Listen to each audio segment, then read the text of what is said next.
नमस्कार दोस्तों, स्वागत है आपका आज के मुख्य समाचारों में। जी हाँ दोस्तों, आपको यहाँ पर देखने को मिलेंगी सुबह से लेकर शाम तक की तमाम बड़ी खबरें मुख्य समाचार ब्रेकिंग न्यूज अपडेट्स के रूप में। तो दोस्तों, आप सभी लोगों से रिक्वेस्ट है इस वीडियो को ज्यादा से ज्यादा लाइक और शेयर करें। तो चलिए दोस्तों, जान लेते हैं आज की पहली बड़ी खबर। गुजरात इलेक्शन 2022, अगर पाकिस्तान 2 बम ब्लास्ट भारत में करता है तो उसके यहाँ 20 धमाके होंगे, गुजरात में बोले हेमंत बिस्व शर्मा।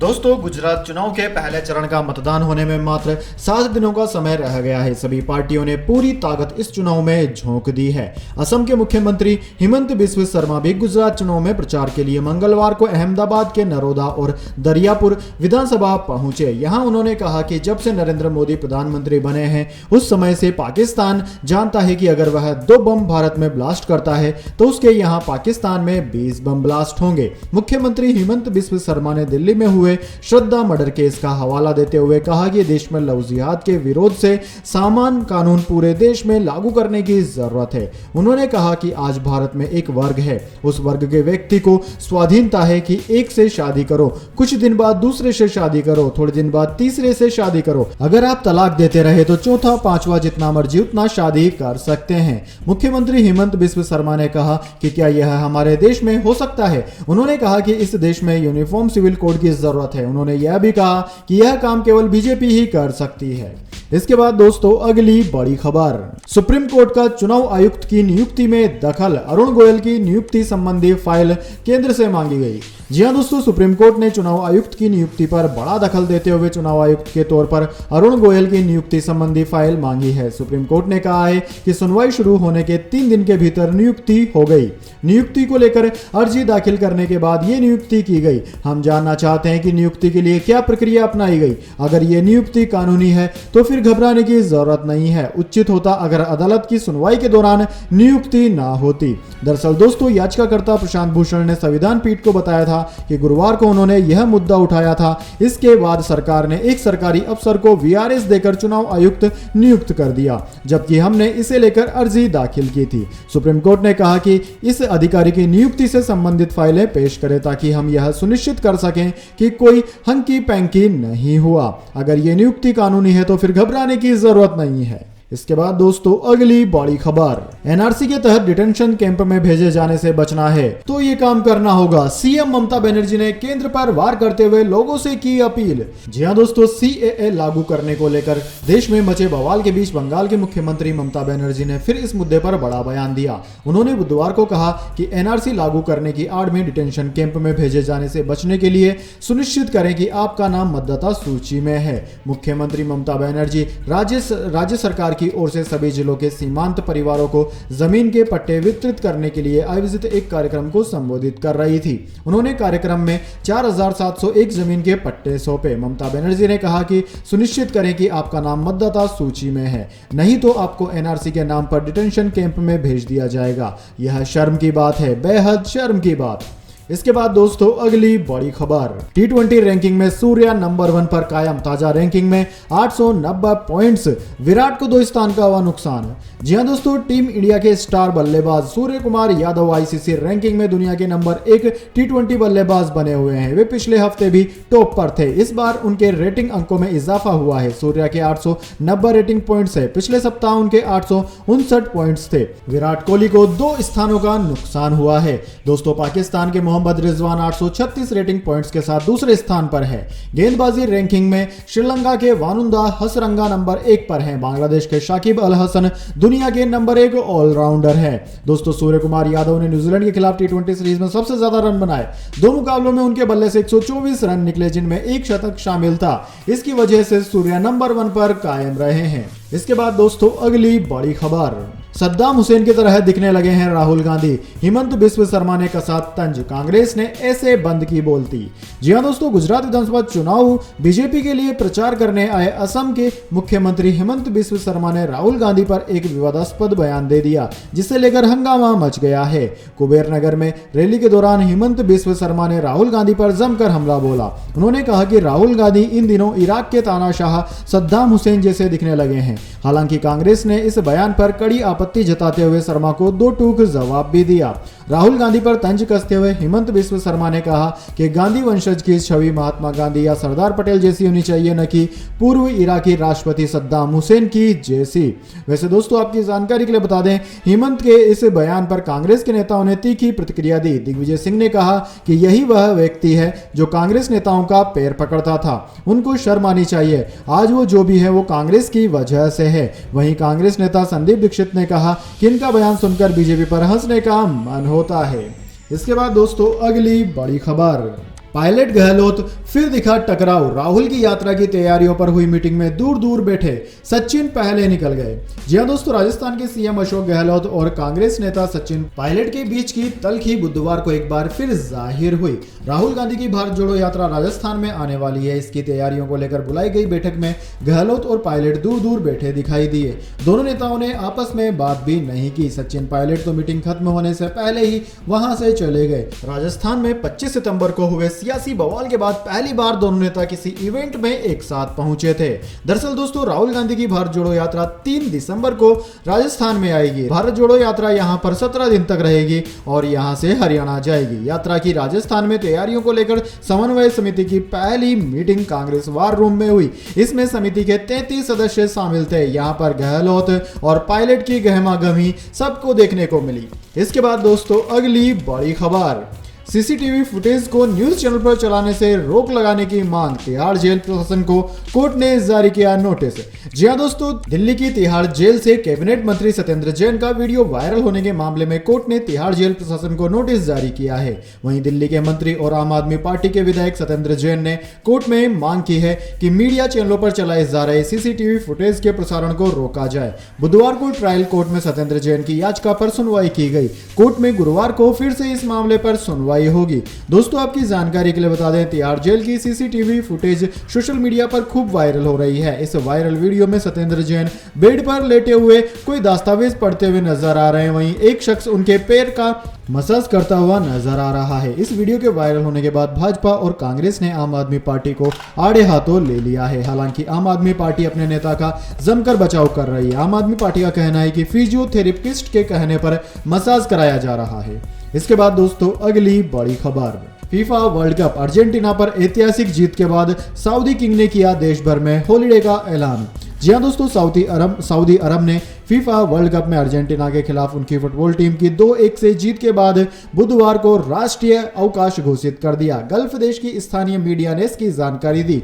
सऊदी किंग सलमान ने मंगलवार को ऐलान किया कि सभी सरकारी और निजी कर्मचारियों को कल छुट्टी मिलेगी, साथ ही स्कूल भी बंद रहेंगे। यह फैसला सऊदी अरब में अंतिम परीक्षा के बीच में आया। यह दर्शाता है कि परीक्षाओं को पुनर्निर्धारित करना होगा। रॉयल कोर्ट के सलाहकार और सऊदी अरब के जर्नल एंटरटेनमेंट अथॉरिटी के प्रमुख तुर्की अल शेख ने ट्वीट पर घोषणा की कि मंगलवार को शहर के प्रमुख थीम पार्क और मनोरंजन केंद्रों में प्रवेश शुल्क माफ कर दिया जाएगा। इसके बाद दोस्तों, अगली बड़ी खबर, सुशांत की एक्स मैनेजर की हत्या नहीं हुई थी, सीबीआई का दावा। दिशा सालियान नशे में 14वीं मंजिल से गिरी थी। जी हां दोस्तों, सुशांत सिंह राजपूत की एक्स मैनेजर दिशा सालियान की मौत पर सीबीआई ने बड़ा खुलासा किया है। जांच एजेंसी का दावा है कि दिशा की हत्या नहीं हुई थी। वे नशे की हालत में बैलेंस बिगड़ने से 14वीं मंजिल से गिर गई थी। उनकी हत्या नहीं हुई थी। उनकी हत्या के कोई सबूत नहीं मिले। ये महज एक हादसा था। दिशा की मौत 8 जून 2020 की रात को बिल्डिंग की छत से गिरने से हुई थी। इस घटना के 6 दिन बाद 14 जून को सुशांत सिंह राजपूत ने भी आत्महत्या कर ली थी। इसके बाद इन दोनों मौतों को लेकर काफी विवाद हुआ और सीबीआई जांच की भी मांग उठी थी। इसके बाद दोस्तों, अगली बड़ी खबर, 6 महीने में एक पत्रकार ने बदल दिया नेपाल चुनाव का समीकरण, पुराने राजनीतिक दलों के लिए खतरे की घंटी। जी हां दोस्तों, हिमालय देश नेपाल में प्रतिनिधि सभा और 7 प्रांतों की विधानसभाओं के लिए गत रविवार को मतदान हुआ था। मतों की गिनती सोमवार को शुरू की गई और सभी अंतिम परिणाम आने बाकी है। चुनाव आयोग के मुताबिक नेपाल में करीब 61% मतदान दर्ज किया गया। हालांकि इस बार आम चुनाव में राष्ट्रीय स्वतंत्र पार्टी आरएसपी की मौजूदगी सबसे ज्यादा चर्चा में रही। बताया जा रहा है कि नई पार्टी ने उम्मीद से बेहतर प्रदर्शन कर नेपाल के पुराने नेताओं और बड़े राजनीतिक दलों को कड़ी चुनौती पेश की है। राष्ट्रीय स्वतंत्र पार्टी से जुड़ी दिलचस्प बात यह है कि इस पार्टी का गठन सिर्फ 6 महीने पहले ही हुआ। पार्टी का दावा है कि वह नेपाल के राजनीति के चरित्र और चेहरा बदलने के लिए मैदान में आई है। इसके बाद दोस्तों अगली बड़ी खबर, Saudi Arabia floating city, 65,000 crore की लागत, कछुए का आकार, समुद्र में बनने वाली सऊदी अरब की फ्लोटिंग सिटी क्यों है चमत्कार। जी हाँ दोस्तों, दुनिया अजीबो गरीब चीजों से भरी पड़ी है। कुछ तो प्रकृति ने बनाई है, लेकिन कुछ चीजें ऐसी भी है जो कि इंसान बना रहा है और लगातार बनाता ही जा रहा है। इसका उदाहरण है फ्लाइंग होटल्स, गगनचुंबी इमारतें बनाकर खाड़ी देश दुनिया को चौंका रहे हैं। अब दोस्तों जल्दी समुद्र में विशालकाय शहर बसाने की तैयारी हो रही है, जिसमें 65,000 लोगों को बसाया जा सकता है। सऊदी अरब ने पैंगोज नाम से $5 अरब का एक टेरा याच बनाने का ऐलान किया है। इसके डिजाइनर लेरीज के मुताबिक इसे बनाने में $8 अरब यानी कि 65,000 करोड़ की लागत आएगी। इस फ्लोटिंग सिटी का आकार कछुए जैसा होगा। सोशल मीडिया पर इसकी तस्वीरें वायरल हो रही है। इस फ्लोटिंग सिटी का नाम पेजिया पर रखा गया है, जो एक सुपर कॉन्टिनेंट है। यह 200 से लेकर 335 मिलियन साल पहले अस्तित्व में था। इसके बाद दोस्तों अगली बड़ी खबर, आने वाले दिनों में महंगा हो सकता है डीजल। इसकी कीमत बढ़ने से बढ़ सकती है महंगाई, सप्लाई घटने से हो रही डीजल की कमी। जी हां दोस्तों, कच्चा तेल समेत कई जरूरी कमोडिटीज के दाम घटने से जो राहत मिलती नजर आ रही है वह गायब हो सकती है। दरअसल दोस्तों, आम जीवन और पूरी दुनिया की अर्थव्यवस्था के लिए सबसे महत्वपूर्ण ईंधन डीजल की किल्लत बढ़ने वाली है। अगले कुछ महीनों में दुनिया का हर हिस्सा इससे प्रभावित होगा। डीजल की किल्लत के संकेत अभी से मिलने लगे हैं। अमेरिका में डीजल का स्टॉक करीब 40 साल के निचले स्तर पर आ गया है। यूरोप में भी करीब यही हालात हैं। मार्च तक हालात और खराब होंगे, जब समुद्र के रास्ते रूस से डीजल आयात पर प्रतिबंध लागू होंगे। स्थिति अभी से खराब होने लगी है। डीजल का वैश्विक निर्यात घटने लगा है, जिसका सबसे ज्यादा असर पाकिस्तान जैसे गरीब देशों पर होगा। दरअसल दोस्तों, डीजल से न सिर्फ बसें, ट्रक, जहाज और ट्रेनें चलती है, बल्कि कंस्ट्रक्शन व खेतीबाड़ी में काम आने वाली मशीनें और फैक्ट्रियां भी चलती है। यही वजह है कि डीजल की किल्लत से इसकी कीमतों में बढ़ोतरी गहरा सकती है। इसके बाद दोस्तों अगली बड़ी खबर, आइनॉक्स ग्रीन में निवेशकों को 9% का नुकसान। सेंसेक्स 91 अंक चढ़कर 61,510 पर बंद हुआ। सरकारी बैंकों के शेयरों में रही तेजी। जी हां दोस्तों, हफ्ते के तीसरे कारोबारी दिन यानी कि बुधवार को शेयर बाजार में मामूली बढ़त दिखी। सेंसेक्स 91 अंक यानी कि 0.15% चढ़कर 61,510 पर बंद हुआ। निफ्टी में भी 23 अंकों यानी कि 0.13% की तेजी रही। यह 18,267 के स्तर पर बंद हुआ। सेंसेक्स के 16 शेयरों में गिरावट और 14 में तेजी रही। SBI, Bajaj finance, doctor Reddy's 1% से ज्यादा चढ़े। पावर ग्रिड में 1.24% की गिरावट रही। टेक महिंद्रा और भारतीय एयरटेल करीब 0.5% टूटे। वहीं दोस्तों एनएसई के सेक्टरल इंडेक्स में सबसे ज्यादा 1.14% की तेजी निफ्टी मीडिया में रही। पीएसयू बैंक इंडेक्स में 1.02% की तेजी रही। मेटल इंडेक्स 0.40% टूटा। इसके बाद दोस्तों अगली बड़ी खबर, फवाद खान की फिल्म का पाकिस्तान में बजा डंका, तोड़े बॉक्स ऑफिस रिकॉर्ड, 200 करोड़ के पार कमाई। जी हां दोस्तों, बॉलीवुड से दूर फवाद खान का जलवा आज भी लोगों पर कायम है। उनकी एक्टिंग का जादू फैंस के सिर चढ़कर बोलता है। ये बात साबित करती है उनकी हालिया release film the legend of Maula Jatt. Film को रिलीज हुए 2 महीने हो चुके हैं, लेकिन डंका अभी भी दुनिया भर में बज रहा है। फिलहाल की रिपोर्ट्स की बात करें तो फवाद खान की फिल्म ने 200 करोड़ के क्लब में एंट्री कर ली है। यूं तो the legend of Maula Jatt 13 अक्टूबर को पाकिस्तान और देश विदेश के थिएटर्स में रिलीज की गई थी, लेकिन फिल्म का जलवा अभी तक कायम है। यह फिल्म पाकिस्तान के इतिहास की सबसे महंगी फिल्मों में शुमार है। पंजाबी भाषा में बनी यह फिल्म बॉक्स ऑफिस पर मजबूती से पकड़ बनाए हुए है और नया रिकॉर्ड बनाने की ओर बढ़ रही है। इसके बाद दोस्तों अगली बड़ी खबर, India versus New Zealand ODI series. अब वनडे सीरीज में न्यूजीलैंड से भिड़ेगी टीम इंडिया। जान लीजिए कब और कहां होंगे मुकाबले। जी हां दोस्तों, न्यूजीलैंड दौरे पर भारतीय टीम 3 मैचों की टी20 सीरीज अपने नाम कर चुकी है। अब उसकी कोशिश यहां वनडे सीरीज पर फतह करने की होगी। दोस्तों दोनों टीमों के बीच 25 नवंबर से 3 मैचों की वनडे सीरीज शुरू हो रही है। इस सीरीज में भारतीय टीम की कप्तानी शिखर धवन करते नजर आएंगे। दोस्तों दोनों टीमों के बीच पहला वनडे 25 नवंबर को ऑकलैंड में खेला जाएगा, दूसरा वनडे 27 नवंबर को हैमिल्टन और तीसरा वनडे 30 नवंबर को क्राइस्टचर्च में आयोजित होगा। यह तीनों मुकाबले भारतीय समय के अनुसार सुबह 7 बजे शुरू होंगे। दोस्तों टी20 सीरीज की कमान जहां हार्दिक पांड्या के हाथों में थी, वहीं वनडे सीरीज में शिखर धवन कप्तान है। इसके साथ ही टीम में 4 और बदलाव हुए हैं। भारतीय टीम की टी20 स्क्वाड में शामिल भुवनेश्वर कुमार, ईशान किशन, हर्षल पटेल और मोहम्मद सिराज की जगह शार्दुल ठाकुर, कुलदीप सेन, शहबाज अहमद और दीपक चाहर की एंट्री हुई है। दोस्तों निर्धारित टीम की बात करें तो भारतीय टीम में शिखर धवन, ऋषभ पंत, शुभमन गिल, दीपक हुड्डा, सूर्य कुमार यादव, श्रेयस अय्यर, संजू सैमसन, वाशिंगटन सुंदर, शार्दुल ठाकुर, शहबाज अहमद, यजवेंद्र चहल, कुलदीप यादव, अर्शदीप सिंह, दीपक चहर, कुलदीप सेन और उमरान मलिक को शामिल किया गया है। इसके बाद दोस्तों जाने अगली बड़ी खबर, लेकिन उससे पहले मेरी आपसे छोटी सी रिक्वेस्ट है, अगर दोस्तों आपको अभी तक हमारी न्यूज पसंद आई तो इसे एक छोटा सा लाइक जरूर दे दीजिए, और अगर आपको पसंद नहीं आई है तो बेशक आप डिसलाइक भी कर सकते हैं, लेकिन दोस्तों लाइक और डिसलाइक जरूर कीजिए, क्योंकि दोस्तों यही हमारी मेहनत का फल होता है और इसी से हमें पता चलता है कि आपको हमारी वीडियोज पसंद आ रही है या नहीं। तो चलिए दोस्तों जान लेते हैं आज की अगली बड़ी खबर। कहीं 220 तो कहीं 720 रुपए मजदूरी है दिहाड़ी, केरल नंबर 1, गुजरात एमपी सबसे पीछे। जी हाँ दोस्तों, भारत में हर 12 मिनट में एक दिहाड़ी मजदूर आत्महत्या कर लेता है। कई बार आत्महत्या की वजह आर्थिक तंगी ही रहती है। आरबीआई की नई रिपोर्ट मजदूरों की दिहाड़ी को लेकर कई खुलासे करती है। 2021-22 के आंकड़े बताते हैं कि मजदूरों को दिहाड़ी देने में गुजरात और मध्य प्रदेश जैसे राज्य सबसे पीछे हैं, जबकि केरल ऐसा राज्य है जहां मजदूरों की दिहाड़ी सबसे ज्यादा है। आरबीआई की रिपोर्ट के मुताबिक 2021-22 में खेतीहर मजदूरों की दिहाड़ी का राष्ट्रीय औसत 323.2 रुपए था। मध्य प्रदेश के ग्रामीण इलाकों में खेतीहर मजदूर की दिहाड़ी 217.8 रुपए मिली, जबकि गुजरात में ये 220.3 रुपए रही।